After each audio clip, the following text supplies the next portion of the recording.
safarkani oo ujeedadiisu ahayd kormeer iyo indha-indheyn ayaa maayirka degmada Salaxle iyo wafdigu uu hogaaminayo waxa ay ka bilaabeen degmada Salaxle waxaana maayirka wehelinayay xubno kamid ah golaha deegaanka degmada Salaxle iyo mas'uuliyiin kale ugu horreynna waxa ay gaadheen deegaanka Bahadhamal riig halkaasi laga qodayo oo muddooyinkii u dambeeyay socday iyadoo halkaasi ay warbixin ka siiyeen shaqaalaha riigaasi gacanta ku haya waxaana ay sheegeen ilaa iyo hadda riigaasi inuu si habsami ah u socdo intaasi kadib maayirka degmada Salaxle iyo wafdigu hogaaminayay ayaa waxa ay u kuurgaleen xaaladda dadka soo guurtada ay abaaruhu saameeyeen kuwaasi oo lagu soo dhaweeyay deegaanada dhanka waqooyi ee degmada Salaxle kuwaasi oo kala ahaa Araweelo xarig Sharma Arke Maariyal ilaa deegaanka Toon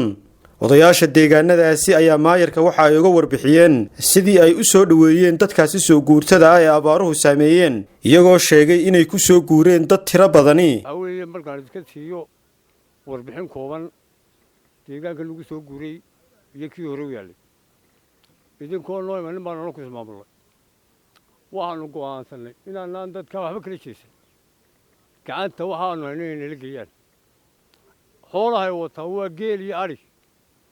adhig weli buuruhu wax ka cunaya inuu buuraha weli adhig joogo wixii isnina ay doox galaan waxay gelintahay ilaa maanta ilaa maalintiina la soo degay waanu wadnaa waa kaa geelu daaqaya warbixin kooban waxaan ka bixinayaa deegaankan anuu nin deegaankana baan ahay waxa weeye dadna iyo duubista iyo nafiba naf ayay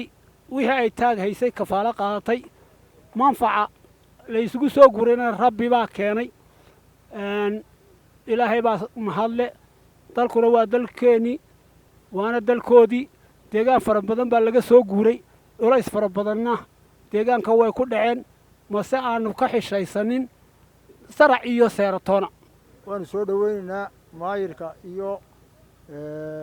wafdidan ballaadhan ee na soo martay aad iyo aad baanu soo dhaweynaynaa haddaanu nahay reer Maariyal deegaamada Maariyal deegaanka nagu soo guuray iyo dadkan abaaraysan annagu haddaanu nahay reer Maariyal waanu fasaxnay beerihii waxna kamaana xigtaysan geesta kale xubno kamid ah golaha deegaanka iyo mas'uuliyiin kale oo la socday maayirka degmada Salaxle kormeerkaasi uu deegaanada waqooyi ee degmada Salaxle uu ku soo maray ayaa halkaasi ka hadlay waxaanay bulshada ku bogaadiyeen sida ay u soo dhaweeyeen dadka soo guurtada ay abaaruhu saameeyeen sida dadka soo guurtada ah dibnaa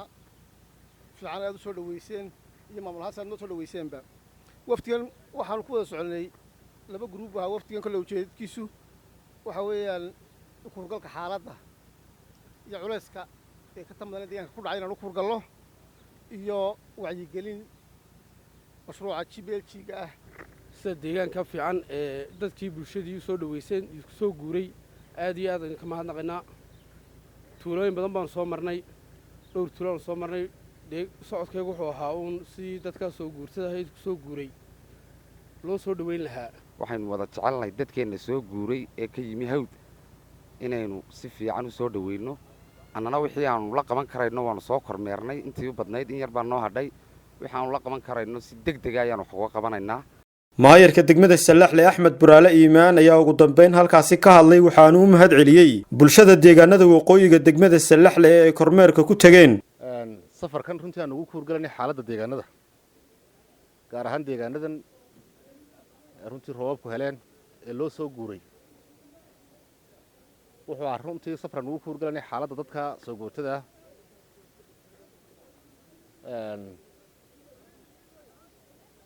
aanoo doonayna inaanu ku wacyigelino dadka deegaanada